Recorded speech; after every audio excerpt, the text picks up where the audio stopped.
មិត្តទូទស្សនិកជនជាទីគោរពពេលនេះខ្ញុំបាទសំជំនាញរួមជាមួយនឹងក្រុមការងារគឺបាននឹងកំពុងតែស្ថិតនៅច្រកទ្វារអន្តរជាតិព្រំនៃខេត្តបៃលិនប្រជាជនកម្ពុជាពលគឺនៅថ្ងៃនេះជាពេលវេលាដែលប្រជាពលរដ្ឋខ្មែរទូទៅទន្ទឹងរង់ចាំយ៉ាងតក់ក្រហល់ជាពិសេសក្រុមគ្រួសារសាច់ញាតិបានទន្ទឹងរង់ចាំពោពេញដោយក្តីបារម្ភជាទីបំផុតហើយក៏ជាការបារម្ភរបស់ថ្នាក់ដឹកនាំនៃរដ្ឋាភិបាលកម្ពុជាក៏ដូចជាថ្នាក់ដឹកនាំគ្រប់ជាន់ថ្នាក់អំពីសុវត្ថិភាពរបស់វីរយុទ្ធជនទាំង18រូបដែលត្រូវបានកងទ័ពថៃចាប់ខ្លួនយកទៅតាំងពីខែកក្កដាឆ្នាំ2025កន្លងទៅបន្ទាប់ពីការអនុវត្តនៅបទឈប់បាញ់បាទនេះកញ្ញាលោកស្រីប្រិមិត្តជាទីមេត្រីអ្វីដែលខ្ញុំបានលើកឡើងថាជាពេលវេលាដ៏ល្អនិងជាពេលវេលាដែលទន្ទឹងរង់ចាំយ៉ាងតក់ក្រហល់នោះពលគឺនៅថ្ងៃទី31ខែធ្នូឆ្នាំ2025រៀបនឹងដាច់ឆ្នាំចាស់ផ្លាស់ចូលឆ្នាំថ្មីនេះបាទភាគីថៃបានយល់ព្រមប្រគល់នៅវីរយុទ្ធជនទាំង18រូបមកឲ្យកម្ពុជាវិញហើយពិធីប្រគល់នឹងទទួលធ្វើឡើងនៅច្រកទ្វារអន្តរជាតិព្រំនៃខេត្តបៃលិនទឹកដីនៃប្រជាជនកម្ពុជាបាទជាមួយនឹងច្រកទ្វារអន្តរជាតិបានផាកាតនៃខេត្តច័ន្ទបុរីប្រជាជនថៃបាទនេះគឺជាទស្សនវិជ្ជាទូទៅប្រិមត្តទូរទស្សនិកជនបាទការប្រគល់នឹងទទួលនៅវីរយុទ្ធជនទាំង18រូបដែលគឺធ្វើឡើងក្រោមក្រសែភ្នែកនៃក្រុមអ្នកសង្កេតការណ៍បាទអាស៊ាន AOT បាទក៏ដូចជាតួអង្គដែលពាក់ព័ន្ធជាពិសេសគឺការប្រគល់នៅវីរយុទ្ធជនទាំង18រូបអាចនិយាយបានថាគឺជាសញ្ញាវិជ្ជមានមួយនៃការស្ដារទំនាក់ទំនងឡើងវិញរវាងភាគីកម្ពុជានិងភាគីថៃបន្ទាប់ពីបានជួបប្រទះនៅអរិភាពបាទពលគឺតាំងពីថ្ងៃទី24ខែកក្កដាឆ្នាំ2025បាទយើងបានផ្ទុះសង្គ្រាមក្រោមការចូលរួមជ្រោមជ្រែងពីភាគីសហរដ្ឋអាមេរិកបាទប្រធានាធិបតីសហរដ្ឋអាមេរិកលោក Donald Trump បាទក៏ដូចជាបាទមានការសរស័ក្តិសស្រាំរួមចំណែកយ៉ាងខ្លាំងពីសំណាក់ប្រធានបដូវវេនអាស៊ានបាទអាដាមអាន់វ៉ាអ៊ីប្រាហ៊ីមដោយអនុវត្តទៅតាមបាទការជ្រោមជ្រែងការចូលរួមឈឺឆ្អាលនិងសម្របសម្រួលពីភាគីសហរដ្ឋអាមេរិកជាពិសេសមិត្តចិនបាទទីបំផុតថ្មីនេះគឺបាទភាគីកម្ពុជាបាទរដ្ឋមន្ត្រីការបរទេសកម្ពុជាបាទបានជួបជាមួយនឹងបាទរដ្ឋមន្ត្រីការបរទេសនៃប្រជាជនថៃបាទក្រោមបាទការសម្របសម្រួលរៀបចំដោយរដ្ឋមន្ត្រីការបរទេសនៃសាធារណរដ្ឋប្រជាមានិតចិនគឺអាយដាមវ៉ាងយីហើយឈានទៅដល់បាទការឯកភាពនៅក្នុងផ្លូវជាវិជ្ជមានជាច្រើនក្នុងនោះបាទភ្លាមក៏មានការបញ្ជាក់អំពីបាទការដោះលែងនៅវីរយុទ្ធជនទាំង18រូបនេះផងដែរថ្ងៃទី31ខែធ្នូឆ្នាំ2025នេះបាទភាគីថៃគឺបានធ្វើពិធីបាទប្រគល់បាទនៅវីរយុទ្ធជនរបស់យើងទាំង18រូបមកកាន់កម្ពុជាវិញដើម្បីផ្ដល់លទ្ធភាពនៅឱកាសឲ្យពួកគាត់បានទៅជួបជុំក្រុមគ្រួសារឡើងវិញហើយជាពិសេសបាទនេះក៏ជាចំណុចនៃការចាប់ផ្ដើមស្ដារទំនុកចិត្តបន្ថែមទៀតក្នុងក្របខ័ណ្ឌនៃទំនាក់ទំនងរវាងបាទព្រះរាជាណាចក្រកម្ពុជានិងព្រះរាជាណាចក្រថៃផងដែរជម្រាបសួរណាមីងបាទមានអារម្មណ៍យ៉ាងម៉េចដែរព្រឹកនេះអូយសប្បាយចិត្តណាស់អូនបាទសប្បាយចិត្តបានវីរយុទ្ធជនរបស់យើងមកវិញណាចាបាទបងណាមីងធ្លាប់បានទទួលដំណឹងពីការវិលត្រឡប់មកវិញនេះដែរទេកន្លងមកដឹងដែរតែអត់ពិតប្រកបចាម្ដងនេះពិតហ្មងចាថ្ងៃនេះមករងចាំទទួលតាំងពីម៉ោងប្រហែលដែរខ្ញុំតាំងពីនិយាយទៅតាំងពីមកសម្ាញ់ល្ងាចចាកាលណាលះលៀងចេះតែមកចាំមើលផ្លូវអញ្ចឹងណាចាឥឡូវព្រឹកនេះបានសម្រេចហើយបានសម្រេចហើយអរខ្លាំងណាស់មានពាក្យពេចន៍អ្វីនិយាយទៅកាន់ពួកគាត់ខ្ញុំជូនពរគាត់ឲ្យសុខភាពល្អសំណាងល្អវិលត្រឡប់មកវិញជួបប្រពន្ធកូនចៅនឹងសុខសប្បាយរៀងខ្លួនទាំងអស់គ្នាឲ្យប្រទេសជាតិយើងមានសន្តិភាពរហូតយល់យ៉ាងម៉េចដែរចំពោះថ្នាក់ដឹកនាំយើងដែលលោកខិតខំដោះស្រាយជាពិសេសគឺគិតគូរអំពីសុខទុក្ខរបស់បងប្អូនប្រជាពលរដ្ឋក៏ដូចជាកងកម្លាំងរបស់យើងគាត់ល្អគាត់ដឹងទុក្ខតរៈ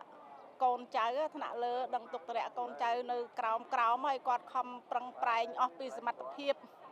ចាហើយសង្ឃឹមជឿជាក់ថាសង្គ្រាមនេះនឹងបិទបញ្ចប់ទៅដែរទេណាមីងជឿជាក់លើថ្នាក់ដឹកនាំយើងហ្មង ជំរាបសួរបង ចាជំរាបសួរ បងជាប្រជាពលរដ្ឋដែលរស់នៅតំបន់ច្រកព្រំនេះមែនទេបង ចា ថ្ងៃនេះយើងដឹងហើយថាភាគីថៃបានប្រគល់នៅវីរៈយុទ្ធជនទាំង18រូបមកឲ្យកម្ពុជាវិញក្នុងនាមបងជាប្រជាពលរដ្ឋខ្មែរដែលនោះឈាមខ្មែរបងយល់យ៉ាងម៉េចដែរបង ខ្ញុំសប្បាយចិត្តខ្លាំងហ្មង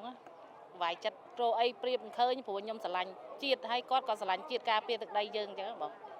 ចា ហើយបងមកទៅគឺចាំទទួលស្វាគមន៍ពួកគាត់ ចាមកចាំទទួលតាំងពីព្រឹកក៏ខ្ញុំចាំមើល2ថ្ងៃឯងចាំមើល2ថ្ងៃឯងតែខ្ញុំមកអឺតរហូតតែអត់ឃើញតមានអីអញ្ចឹងខ្ញុំក៏អត់នេះដែរតែព្រឹកនេះខ្ញុំឃើញមានមនុស្សច្រើនក៏ខ្ញុំមកដល់ដែរអញ្ចឹងណា នៅពេលដែលឃើញពលិកម្មដ៏ធំធេងរបស់កងកម្លាំងជាពិសេសវីរៈយុទ្ធជនរបស់យើងថ្មីនេះនៅក្នុងបបផែនការពារជាតិមាតុភូមិក៏មានពលិមានរបួសមានពិការមានអីចឹងទៅក្នុងនាមជាបងប្រជាពលរដ្ឋដែលឃើញពួកគាត់យកទ្រូងទៅរាំងពួកយើងដូច្នេះយើងមានអារម្មណ៍យ៉ាងម៉េចដែរ មានអារម្មណ៍ថាមោទនភាពលើពួកគាត់ទាំង18នាក់ហើយខ្ញុំតាំងពីកើតសង្គ្រាមមកមិនដែលបានដេកលក់នឹកឃើញចង់ឃើញគាត់មកប្រទេសយើងវិញអញ្ចឹងណាបង អញ្ចឹងជារួមព្រឹកនេះសប្បាយចិត្ត ចាសប្បាយចិត្តខ្លាំងណាបងចា បាទចាប់យកហើយមានអារម្មណ៍យ៉ាងម៉េចដែរនៅពេលដែលបានលើដំណឹងពួកគាត់បានត្រឡប់មកវិញ មានអារម្មណ៍ថារំភើបសប្បាយចិត្តនិងសប្បាយចិត្តជំនួសក្រុមគ្រួសារពួកគាត់ណា រំភើបណា ចាចា បាទការលះបង់របស់ពួកគាត់យ៉ាងម៉េចដែរ ការលះបង់របស់ពួកគាត់គឺធំធេងមែនទែនសម្រាប់ប្រជាជនកម្ពុជា ជូនពរពួកគាត់យ៉ាងម៉េច ជូនពរឲ្យពួកគាត់សំណាងល្អហើយឆាប់វិលត្រឡប់មកវិញសុខភាពល្អទាំងអស់គ្នា បាទ ចា អរគុណណា ឈ្នះអស់មានសត្រូវ បាទអរគុណបាទប្រិមត្តទូទស្សនិកជនជាទីគោរពបាទនេះគឺជាទស្សនវិជ្ជាទូទៅរបស់បងប្អូនប្រជាពលរដ្ឋយើងដែលបានអញ្ជើញមកទន្ទឹងរង់ចាំទទួលស្វាគមន៍នៅវត្តមានរបស់វីរៈយុទ្ធជនទាំង18រូបដែលបានធ្វើពលិកម្មគ្រប់បែបយ៉ាងក្នុងបបផែនជាតិមាតុភូមិនេះគឺជាទស្សនវិជ្ជាទូទៅបាទយើងបានឆ្លងពីបាទបន្ទាត់ព្រំដែនមកកាន់ទឹកដីប្រទេសកម្ពុជាហើយបញ្ជាក់ថាបាទគឺបាទពេលនេះបាទពួកគាត់មានសវត្ថិភាពហើយបានមកដល់ប្រជាជនចក្រកម្ពុជាយើងវិញហើយបាទយើងពិតជាមានសេចក្តីសោមនស្សរីករាយរំភើបយ៉ាងក្រៃលែងបាទហើយនេះគឺមិនអាចកាត់ផ្ដាច់បានអំពីការដឹកនាំដ៏ត្រឹមត្រូវរបស់ប្រមុខដឹកនាំរដ្ឋាភិបាលកម្ពុជាតាមរយៈក្រសួងស្ថាប័នដែលពាក់ព័ន្ធដែលជាសេនាធិការរបស់បាទរដ្ឋាភិបាលកម្ពុជាបានខិតខំបាទដោះស្រាយបាទទៅតាមបាទយន្តការការទូតក៏ដូចជាច្បាប់អន្តរជាតិនិងបាទប្រើប្រាស់នៅបាទសន្តិវិធីការចរចាបាទរហូតឈានទៅដល់បាទការដោះលែងវីរៈកងទ័ពរបស់យើងទាំង18រូបបាទប្រិយមិត្តទស្សនិកជនបាទពួកគាត់សប្បាយរីករាយបាទប្រកបដោយទឹកភ្នែករលីងរលោងតែម្ដងអ្នកមី យោសន្តិភាពបានអ្នកកងទ័ពយើងវិលត្រឡប់មកវិញហើយសូមអបអរសាទរបងប្អូនអ្នកកងទ័ពដែលវិលត្រឡប់មកកម្ពុជាវិញសូមឲ្យមានសុខភាពល្អជួបប្រពន្ធកូនហើយខ្ញុំនិយាយអត់ចាញ់ទេ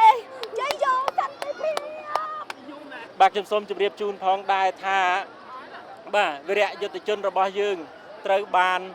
បាទកងទ័ពថៃបាទចាប់ខ្លួនយកទៅកាលពីបាទថ្ងៃទី29ខែកក្កដាឆ្នាំ2025កន្លងទៅពលគឺបាទប្រមាណជាបាទ8ម៉ោងបន្ទាប់ពីការអនុវត្តបទឈប់បាញ់ឬក៏អាចនិយាយបានថាបទឈប់បាញ់ចូលជាធរមានបាទកាលពីបាទថ្ងៃទី28ខែបាទកក្កដាឆ្នាំ2025កន្លងទៅនេះទោះបីជាយ៉ាងណាក៏ដោយក្រោមការអន្តរាគមន៍និងការជួយជ្រោមជ្រែងគ្រប់បែបយ៉ាងបាទជាពិសេសគឺការខិតខំប្រឹងប្រែងខ្នះខ្នែងប្រកបដោយការយកចិត្តទុកដាក់គឺស្មារតីទទួលខុសត្រូវខ្ពស់របស់ថ្នាក់ដឹកនាំគ្រប់ជាន់ថ្នាក់នៃប្រជាជនចក្រកម្ពុជាបាទទីបំផុតបាទនៅថ្ងៃនេះយើងបានទទួលវីរៈយុទ្ធជនរបស់យើងទាំង18រូបឡើងវិញហើយនេះក៏ជាសញ្ញាបញ្ជាក់ឲ្យឃើញអំពីបាទការខិតខំប្រឹងប្រែងនិងយកចិត្តទុកដាក់ខ្ពស់បាទជាពិសេសអាចនិយាយបានថាជាសញ្ញាបាទវិជ្ជមានមួយបាទនៅក្នុងការបង្កើននៅទំនុកចិត្តរវាងភាគីកម្ពុជានិងភាគីថៃដែលឈានទៅដល់ការដោះស្រាយបញ្ហាដែលនៅសេសសល់ជាបន្តបន្ទាប់ទៅតាមរយៈយន្តការការទូតយន្តការច្បាប់ឬក៏បាទតាក់ទងទៅនឹងបាទយន្តការនៃគណៈកម្មការព្រំដែនគោក JBC ជាដើមលក្ខនឹងលក្ខពីខ្ញុំបាទសំជំនាញទូរទស្សន៍មហាផ្ទៃធ្វើសេចក្តីរាយការណ៍ពីច្រកទ្វារព្រំដែនអន្តរជាតិព្រំ ខេត្តបៃលិននៃព្រះរាជាណាចក្រកម្ពុជា